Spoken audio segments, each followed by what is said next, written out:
Hello, and welcome to this Wednesday, 27th of August edition of A Proud Malcontent. Uh, I'm experiencing some issues here, so there may be breaks. The issues arose, of course, 56 seconds before I was due to go on air. 56 seconds. It wasn't quite time enough to do any troubleshooting. However, I'll manage as well as I can. I'm using the teleprompter today, so you may get the side of my head from time to time because the control screen of the monitor is over to my right. However, at least if you get that left profile of mine, you will now get. Where is it? You see, it's, almost a TV newsreader profile. I'm showing off my new dental work that I got done yesterday. Uh, and I should warn you, I seem to be speaking okay with it, but I warn you, I may stumble a little because I'm not quite accustomed to the new denture. That's enough about my travails. What about yours? Right, what I'm going to start off with today is I'm going to read an article, hence the teleprompter. I'm going to read an article which should be dropping in the mailboxes of both Substack and WordPress subscribers around now. And it's an article which I'll be publishing today. And it's called what is it called? A plebiscite election on independence and why it's a bad idea. So I'm going to be explaining why it's a bad idea. It is said that the most skilled debaters are able to argue equally well for either side of an issue. A good poker player will know with a high degree of confidence what cards will be played next. A chess champion will be aware of every move their opponent might make at every point in the match. By the same token, an effective political strategist or campaign manager will have a good idea how an opponent will behave in any given situation. Do anything without first having considered how the other side will respond. Every project needs a niggler, someone to play devil's advocate, a member of the team who is free to point out all the flaws in ideas put forward by others. The value of this should be obvious if the flaws aren't discovered and dealt with in whatever way is appropriate at the early stages of a project. They are surely going to appear later and do some damage. So it is with any marketing campaign or political campaign, which are essentially the same. When planning the campaign or any action within it, due account must be taken of how the opposition is likely to respond. It is self-defeating, for example, to ask a question of the opposition if they have an answer that is better than the question in terms of scoring points for the respective campaigns. Similarly, it's pointless making a big production number of demands if you know the other side can easily ignore or refuse those demands. All you do is emphasize your own relative weakness and, as a corollary, allow them to show off their power. I'm often accused of being negative about various initiatives and proposals in the context of the independence campaign, to which I respond in the affirmative. I am being negative. But please focus on the reason I'm being negative and not just the negativity. Condemning negativity for its own sake is stupid. As explained, there are many circumstances where negativity is a good or even an essential thing. Ideas, perspectives, and suggestions must be scrutinized. Proposals should be critiqued. Everything should be questioned. So, don't tell me I'm being negative. I already know I'm being negative. I'm doing it quite deliberately. The negativity is purposeful. If you see only the negativity, it's because you're too blinkered to see the purpose. Which brings me to the idea of making the 2026 Scottish Parliament election a plebiscite election on the question of independence.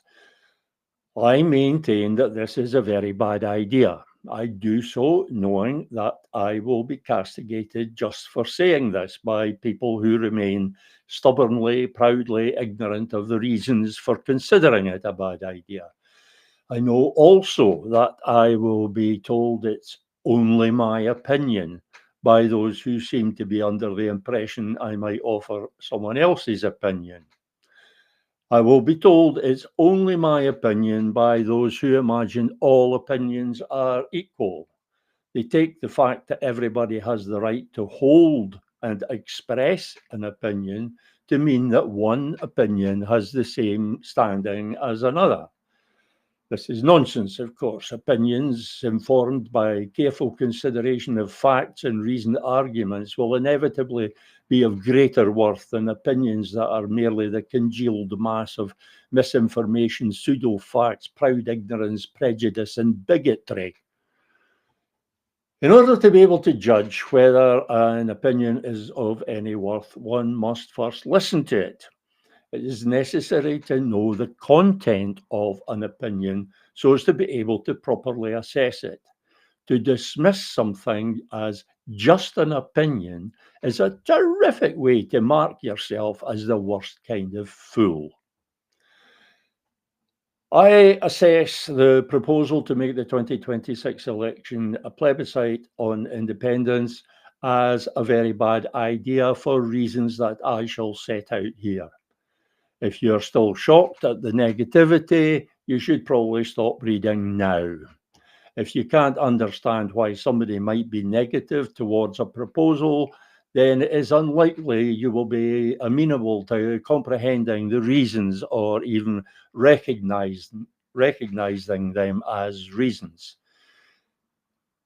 How do you go about making an election a plebiscite? How do you turn something that is inherently and ineluctably non-binary into something which must be binary? Those proposing that we make the 2026 election a plebiscite on independence either don't address these questions at all or do so inadequately. But asking and answering these questions is absolutely essential, because doing so will reveal weaknesses that our opponents could exploit. And if they can, we must assume that they will. The most specific proposal that I'm aware of is to use the regional ballot as a referendum on independence. The idea is that all votes cast for any declared pro-independence party should count as a vote for independence. But can it? Can those votes count as a vote for independence? We can be certain that our opponents will take the line that it is not a real referendum, that it can't be a real referendum because it is not binary. They will say that not only did they fight the election on a range of issues, so did the nominally pro-independence parties, mostly. They will point out that even on the constitutional issue, the nominally pro-independence parties took different positions. They will certainly enjoy making an issue of the fact that the largest of these nominally pro-independence parties isn't even proposing independence. The SNP is proposing to plead for a Section 30 order. A vote for them is not, therefore, a vote for independence. It is a vote for a Section 30 referendum, which cannot lead to independence. It cannot lead to independence. It is extremely likely that out of all the nominally pro-independence parties, the biggest chunk of the vote will go to the SNP. That's what the polls tell us, and that's the best information we have. If anybody has a better information, they should share it. That's on both the constituency and the regional ballot. The SNP are likely to take the biggest share. And even if the latter chunk, the chunk on the regional ballot is a lot smaller than the former, the chunk on the constituency vote, we can assume that it'll be smaller, but it'll still be the biggest. Therefore, unionists can argue that this part of the vote should not be counted as votes for independence because it's a vote for a Section 30 request. That is the SNP's position. A vote for them is a vote for a Section 30 request. That is what John Swinney has said. That's not me saying it. That's John Swinney saying it. And you can be damn sure that unionists will remind us of that. Unionists might also raise questions about whether a vote for Alapa Party is really a vote for independence. In fact, a vote for Alapa is a vote for negotiations with Westminster. That's what Kenny McCaskill says. Just as John Swinney says a vote for a SNP is a vote for a Section 30 request, so Kenny McCaskill says a vote for Alapa Party is a vote for negotiations with Westminster. As Westminster will not and cannot negotiate Scottish independence, a vote for Alapa cannot be a vote for independence. Strike all those votes as well as the SNP ones. We're now well out of the realms of having a majority vote for nominally pro-independence parties. The very fact that all the nominally pro-independence parties have different positions, no matter how small the differences may be, provides unionists with the basis to argue that the supposed plebiscite does not meet the criterion of being binary. Not all votes for nominally pro-independence parties are votes for exactly the same thing. As explained, some aren't even votes for independence. This will be reason enough for the British state to discount the result completely and immediately. But let's consider for a moment what an indisputable pro-independence vote would do if it was possible for there to be a yes vote that couldn't be disputed as previously described. What effect would it have? How could it have any effect at all? Well, this putative yes vote could only have effect through the Scottish Parliament. It's a Scottish Parliament election. It's MSPs that we're electing. And this is where we encounter the point at which all routes to independence converge, the matter of legislative competence. The supposed independence plebiscite will have taken place in the context of an election to a parliament which does not have the legislative competence to deliver that which has been voted for. People will have voted for something which cannot be delivered. They will have voted for the Scottish Parliament to do something which is currently out with its capacity. They may not even debate this. Unionists will argue that the vote is therefore meaningless, that the plebiscite, even if it qualified as such, was pointless. As pointless as a vote on who should win Euro Millions on Friday. Let's have a plebiscite on that. Let's have a referendum on that. What? Don't control it, so you can't deliver it. The core point here is that the outcome of this proposed plebiscite election is questionable. It can be questioned, as has been demonstrated. It is vulnerable to questions. Therefore, it cannot be conclusive. The conclusiveness of the result is reduced by every question that can be asked of it. It doesn't matter if you or I consider these questions invalid or just plain silly. Even daft questions can induce doubt in the public mind. And some of the potential questions identified here are very far from daft. They are fundamental. When we vote for independence, the vote must be conclusive. It must be as far beyond doubt as it is possible to make it. The less conclusive the result, the greater and more problematic the divisions that remain after independence has been restored.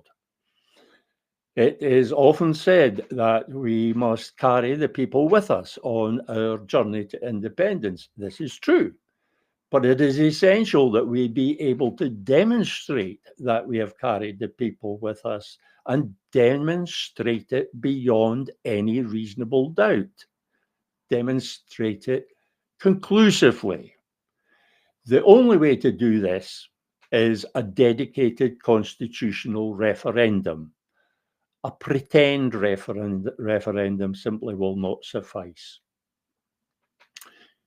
Should the vote be no, however, or if the outcome is so questionable that the result can be ignored, we can be sure that the British state would then claim that this was the second referendum we have been demanding.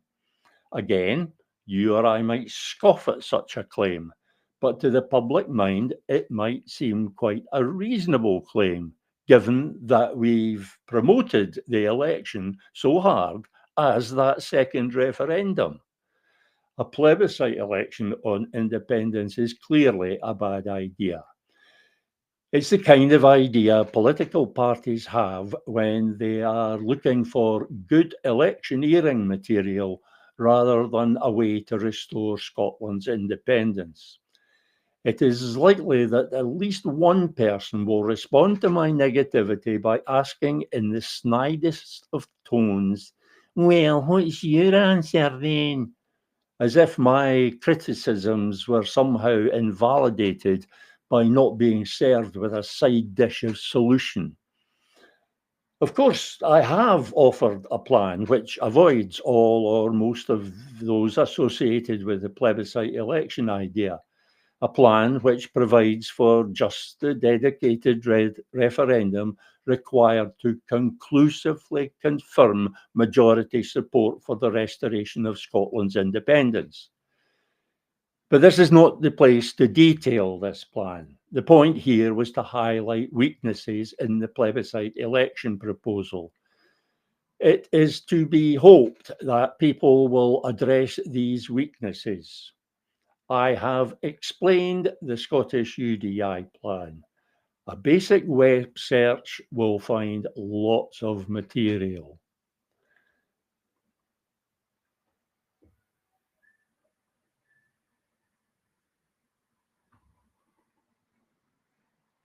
Excuse me a moment, technical difficulties, which I did foresee. We seem to be having some trouble switching. See, there we go. I'm with you again. Sorry about that. So perhaps you'd like to comment on that article that I've just read. I should be able to see your comments here. Let me see, where's the... sorry, got to find the chat setting. I can't find it anywhere. Right, if you pose the questions, I will find them eventually. What I wanted to do was just point out this. And remember, I was playing devil's advocate there. I was pointing out these potential problems with the plebiscite election idea in order that they can be addressed, in order that they can be rectified, if at all possible. That we'll have to address these things. The way the yes movement has been structured up till now, the way it's been conditioned, if you like, is that we simply don't ask these questions. You're discouraged from asking these questions. You can't get away with asking these questions because there's the immediate pile-on saying, no, you shouldn't do that. You're doing the unionist work for them. No, I'm not. I'm doing the work that the unionists are doing right now themselves. I'm pointing out that that's what they're doing. They're preparing to meet this challenge. If you put up a plebiscite election, they will be gaming it. They will be preparing for it. So it really does mean that you have to address these things. You have to question everything. I'm just checking now. I figured out how the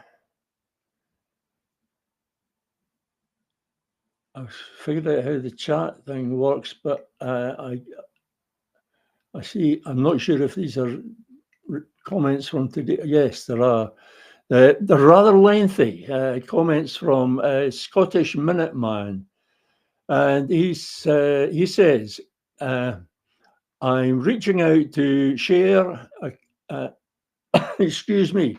I'm reaching out to share a campaign that I've begun that I believe will resonate strongly with your online support. Have a look," and he's provided a link. And strategic value, he says, it forces the UK government to admit either the union is not voluntary, or B, Section 30 is the official exit route. Either outcome strengthens Scotland's democratic case and can be cited in Holyrood debates and campaigns. Places the contradiction on the parliamentary record for campaigners, academics, and journalists to use. Not quite sure what that means. Anticipated responses and implications. One, refusal to codify an exit route implies no lawful path exists, contradicts the description of the UK as a voluntary union, weakens the union's democratic standing internationally. Statement that the exit route is via Section 30 order creates a constitutional record. Answer that the lawful exit mechanism is a Section 30 order. Logically, this means a Section 30 order must be granted when requested, not withheld indefinitely for political convenience. Any refusal thereafter could be challenged as inconsistent with the principle of a voluntary union. Right. Well, I've immediate problems with that without even seeing the petition itself, which I obviously can't do at the moment.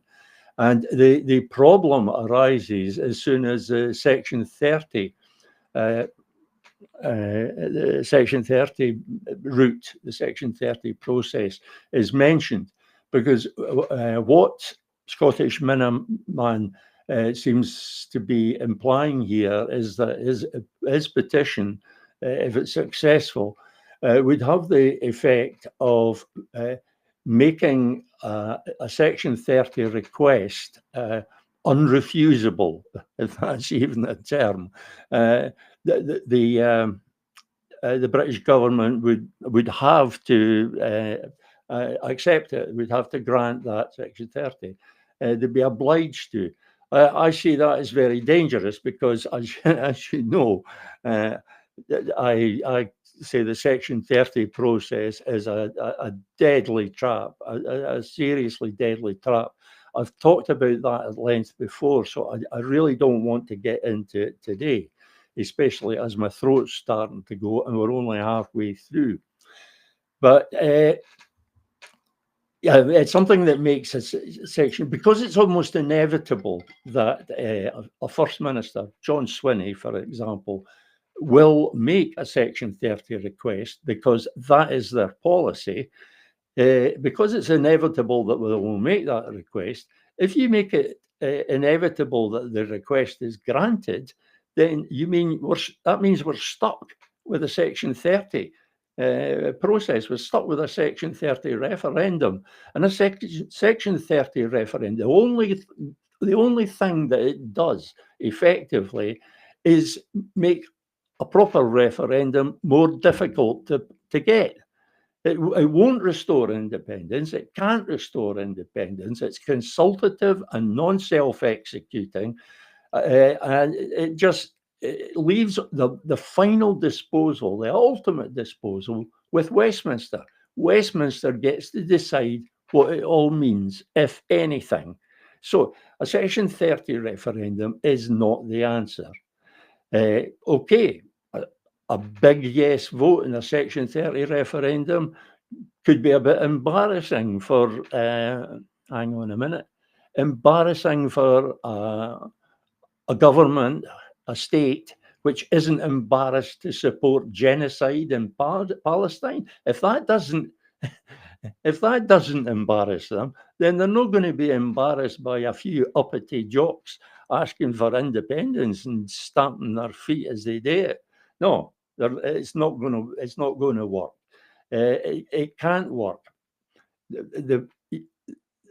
Westminster cannot grant powers that supersede its own.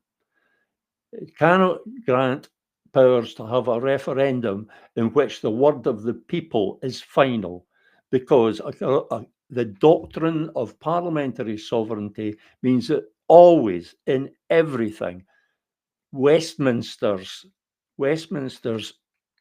word must be final. Excuse me a moment.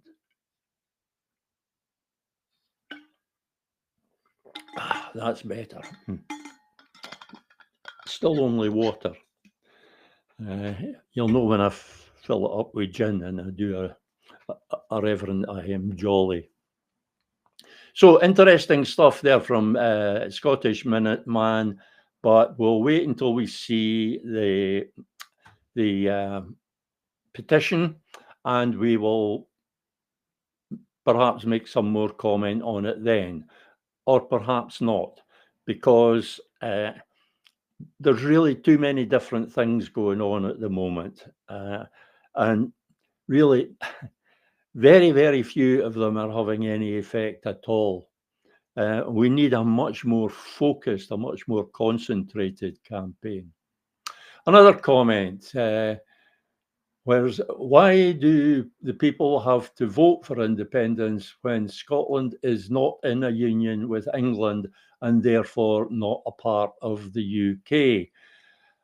Well, Pierre,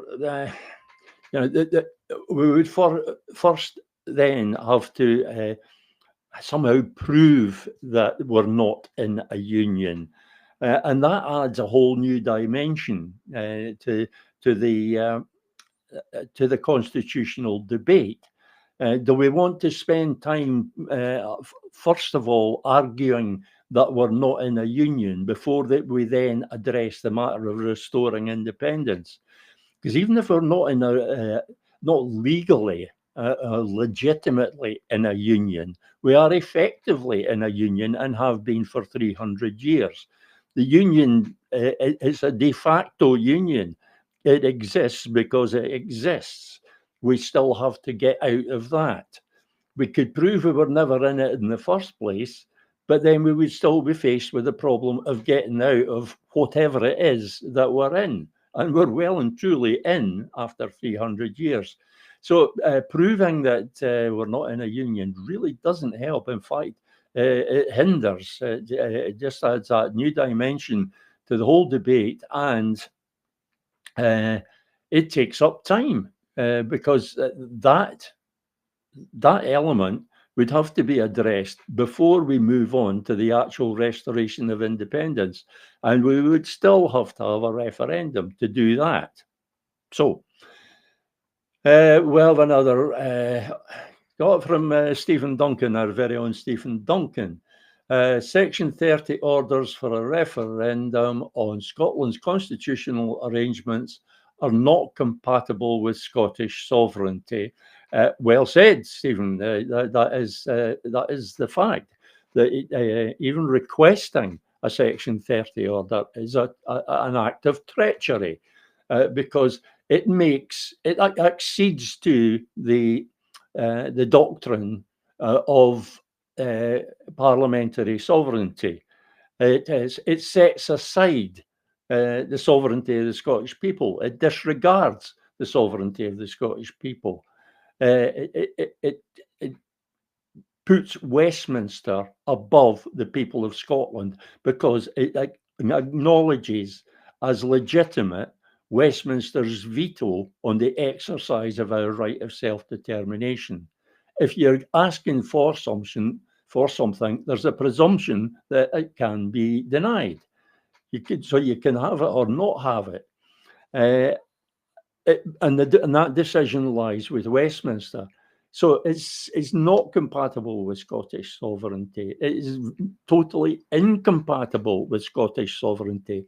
And none of the people who say that a Section 30 referendum will do, and quite a few people say this, they say, oh, any way we can get anything that helps, but it doesn't.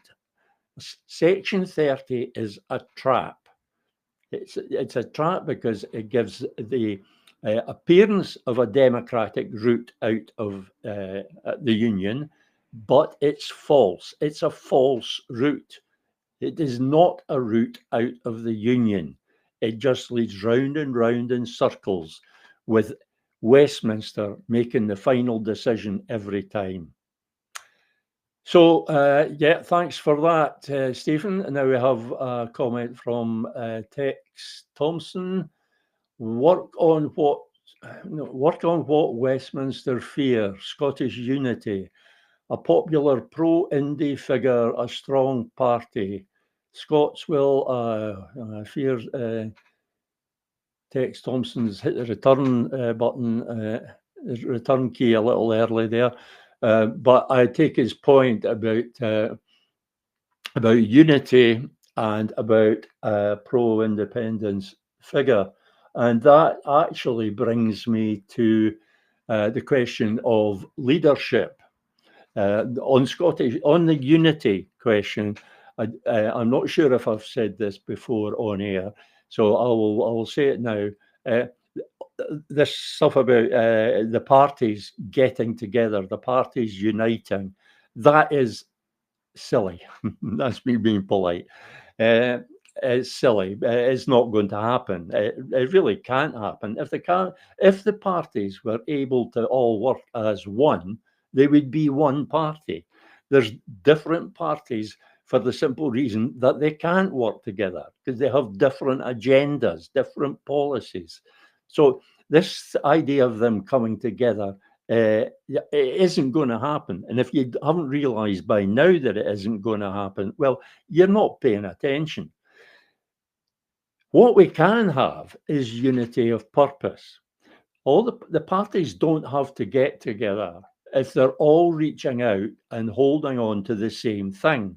If they all reach out and hold on to the manifesto, take hold of the manifesto for independence, then that's unity of purpose. They don't even have to talk to each other.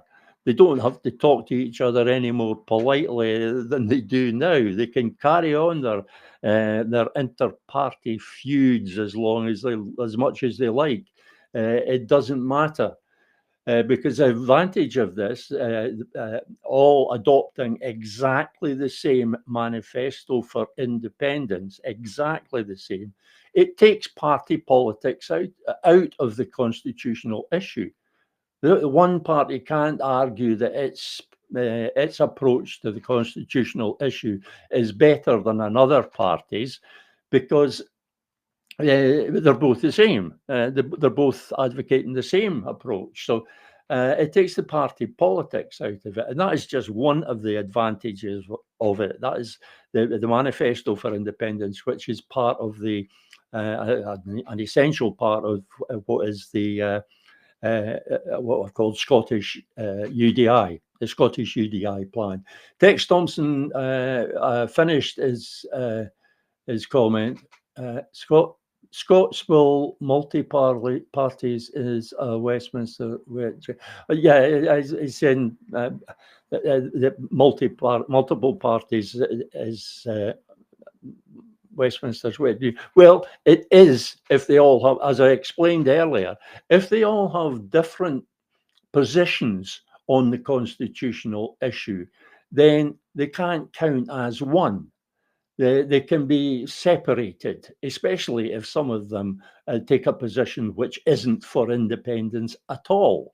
So it's not actually unity that's needed. It's unity of purpose. The parties don't have to unite in the sense of amalgamation. Right, I'm going to move on to something else now, because the question of leadership, Tex Thompson mentioned a popular pro-Indy figure, a strong party. That's what's needed, and I can see his point. Leadership is definitely essential to the independence campaign. We've been without leadership for 10 years, perhaps arguably more. Certainly without adequate leadership. There has been a nominal leader, but that nominal leader has not been he had not been working for Scotland's cause. And I mean none of them. Sturgeon, Yousaf, Swinney, none of them, is that all of them? None of them have actually been working for Scotland's cause. They've all been working for themselves and the party, not Scotland's cause. If they were all truly working for Scotland's cause, they would all adopt the Manifesto for Independence, and that way they would all be the same. They'd all be on the same page, and then a vote for them would be a vote for whatever is in that manifesto, and nobody could dispute it. Nobody. So this other thing that I was going to talk about, because it was something that I wrote this morning in response to a headline in the National, and I thought it worthy of publishing on my blog. And as I still have time left, I think I'll go to that now. The headline in the National was Farage bid to accelerate end of the union. Sorry, I'm having difficulty saying here. Nigel Farage bid to scrap human rights law could accelerate the end of the union. That's what the headline was. And my response to that headline was as follows. And I think I'm on camera now, but not for long, because there I am. There's the headline: Nigel Farage bid to scrap human rights law could accelerate end of the union. Now, I commented. I must make this clear before I start. I commented on the headline. I don't often do that, but there are occasions when the headline contains something that is worth addressing, regardless of what is in the article afterwards. Having scanned through the article, I don't think Scotland is even mentioned. It's some expert opining on the matter of Irish reunification. So it doesn't really relate to Scotland at all, not directly anyway. Besides, it is, and please remember this if you're making comments, it is just the headline to which I am responding. Shall we add this to the already lengthy list of things that were supposedly going to accelerate the end of the Union? None of them did, of course. But this impeccable record of failure will not be enough to stop people believing it will be different this time, just as it was going to be different all those other times. That's the problem with such faith positions. Faith is belief against evidence. The stronger the contrary evidence, the stronger the faith. Faith positions are strengthened by the very evidence that proves them fallacious. The fact that Brexit, Boris, and the rest did not have the accelerating effect predicted is not proof of a perfectly powerful reason for being sceptical about the accelerating effect of Farage and his mad agenda. Sorry, that's a badly constructed sentence. Believing that the Farage effect is real is a faith position. Those who hold this position take pride in their ability to maintain their faith, even in the face of the most incontrovertible evidence. Quite simply, it is not safe to assume that Farage becoming British Prime Minister will have any positive implications for the fight to restore Scotland's independence. Maintaining that it is a safe assumption only encourages complacency. It promotes the fallacy that independence is inevitable. It emphatically is not. Scotland's independence will not be restored by any external agency or development. It will not be restored by the EU or the UN. It certainly will not be restored by anything the British state imposes on Scotland. The only safe assumption on the basis of evidence is that the people of Scotland have an infinite capacity for tolerating the iniquities that flow from the Union. Scotland's independence will only be restored by a process we identify and implement here in Scotland. If we don't do it, it doesn't get done. Stop thinking of independence as something that will be delivered like an Amazon package or won like a prize in a beauty contest. Think of it as something we must go out and take. Take back our government, take back our parliament, take back our nation. Right, we can. I could tolerate some comments on that if anybody has any. That's all the comments so far. So what I was saying there is that this idea that some developments down south, something that's happening down south, the idea that it's going to have an effect on the Scottish independence is totally contradicted by the evidence. All the evidence says it won't have any effect. All past experience says it won't have any effect. Of course, that doesn't mean that it can't be different this time. Of course, it can be different, but it's not safe to assume that it will be different. We would be proceeding on the basis of an unsafe assumption, and that is not a good idea.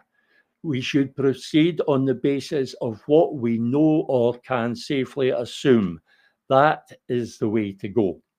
I have a couple of comments again. Here's one from Peter Craig. He says, so we do what he's shouting here. So we do what England did to Scotland. When in Scotland, Scotland's people are sovereign, therefore can stop all payments and vote in a Scottish government. Yeah, well, maybe so, Peter. I kind of doubt it. There has to be some kind of legitimate political process, a political and parliamentary process that is impeccably democratic. It must have democratic legitimacy. It must be performed through the agency of institutions which have democratic legitimacy, such as the Scottish Parliament. That is our Parliament. We take it back, take off the chains, strike off the chains that were put on our Parliament when it was handed back to us in 1999, having been stolen in 1707. It was handed back to us in 1999 in chains, the chains of devolution. We have to strike off those chains. We have to strike the chains off the Parliament before we can use it in the process to restore Scotland's independence. Scotland's independence will be restored by an act of the Scottish Parliament once we have taken back the Scottish Parliament, once it is once again our national Parliament, once it is serving us and not the British state. I will give some First Ministers credit for having used devolution occasionally to Scotland's benefit. There has been benefits from it, but as far as the constitutional issue is concerned, devolution is the chains on the Scottish Parliament that prevent us even getting as far as exercising our right of self-determination. So, Peter, yes, but there is a process. There has to be a process. And I sympathise with you not thinking in terms of that process, because let's face it, none of the nominally pro-independence parties are. None of them are thinking in terms of that process. None of them has a plan which involves that process. So I sympathise with anybody to the extent that people pick up their views and their ideas from the politicians and the media's reporting on what politicians say. I sympathise with anybody who's vague about the process of restoring Scottish independence, because the political parties have been vague about it. The politicians have been vague about it. They haven't addressed it. Why? Yeah, because process is hard. Process is dry. Some regard it as a bit boring. And talking about process doesn't win you votes. Saying the word independence over and over again, that gets you votes. So that's what they do. They've hijacked the word independence and the idea of independence. They've hijacked it to use for electioneering purposes. It's not for the purposes of Scotland's cause. Tex Thompson's back on the comments again. He says Farage has massive credibility with people via mainstream media promotion.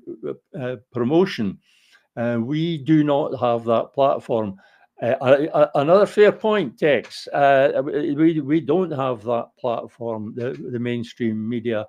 And I'll tell you something else, we're never going to get it. So long as we're in the union, we're never going to get it. So it's yet another of these things that is pointless complaining about because it is the reality. It's what we have to deal with. You can complain about it all you like, but it's British media. So it's on the British side of the constitutional debate. It cannot be otherwise. So, excuse me while I have another drink and I'll get back to this point.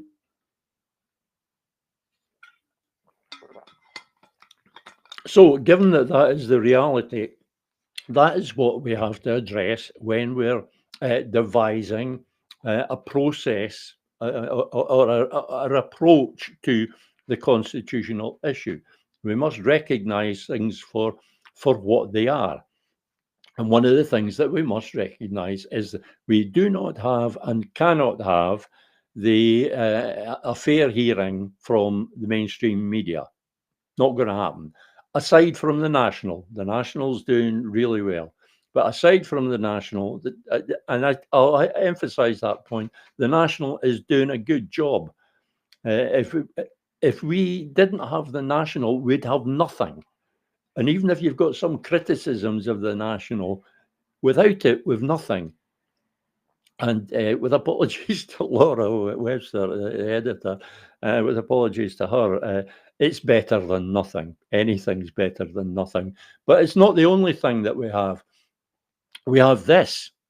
We have what I'm doing right now. And one of the most powerful weapons we have social media, and we have online media, new media like this, and countless blogs. There are many, many blogs. Wings Over Scotland, for example, and there are several that I've discovered on Substack, and I'm going to forget names now. And yes, that's exactly what I've done. I've forgotten the names. As soon as I launched on that, I knew I was going to get to the end of the sentence and be lost. The names have just escaped me completely. But we have this online media. And the most powerful tool that we have is sharing. If you share things, always share. If you find an article or a video, or a meme, as they call it, anything that you think benefits Scotland's cause, makes it stronger, share it. And don't just share it once, make a note of it, go back and share it again the next day. If you regularly visit a blog site or a website of any kind, and there's regularly good stuff in there, make a point of sharing it every day. Share everything.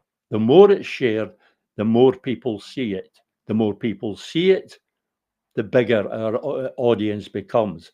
Remember, we have a potentially massive audience out there. We have, as an audience, practically everybody in Scotland of voting age and somewhat below. Pretty much everybody uses the internet now. Everybody has a device capable of accessing the web. So we have that. We have that potential audience. We're not capturing it. We're not capturing it because we don't present well enough to capture it.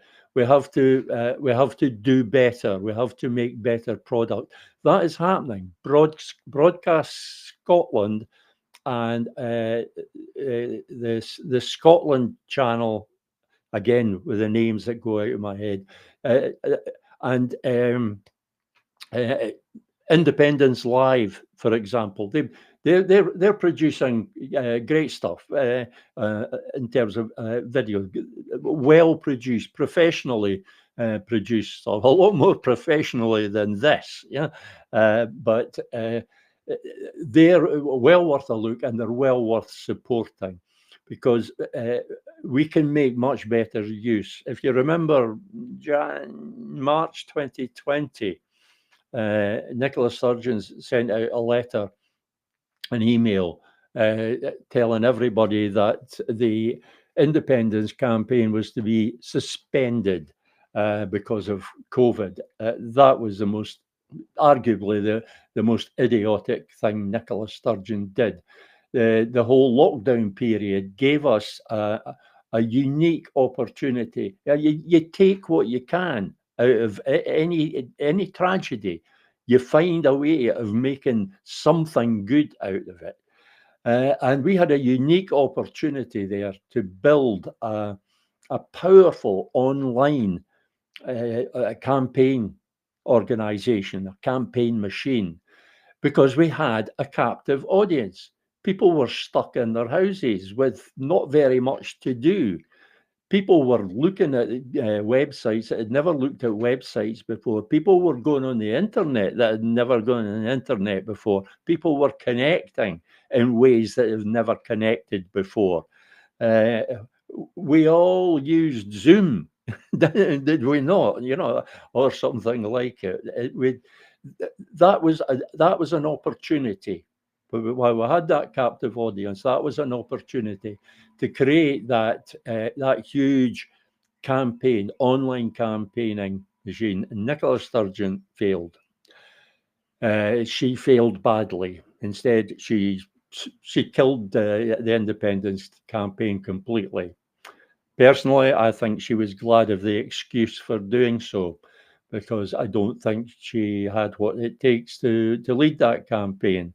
The question of leadership was mentioned earlier, and I thought it was in that the last article that I wrote, the one in response to it. I thought there was a bit about leadership in that, but it must have been in some other comment that I made where I said leadership is taking people to places they don't know they can go, which means that you must go there first. If you're a leader, you go there first. You don't wait. This was in response to somebody who commented that we have to wait until we've got a majority support before we can proceed. You know, that's basically like we can't have the referendum until we've won it. Leadership is taking people to places that they don't know they can go. You go ahead of them. The leader goes ahead.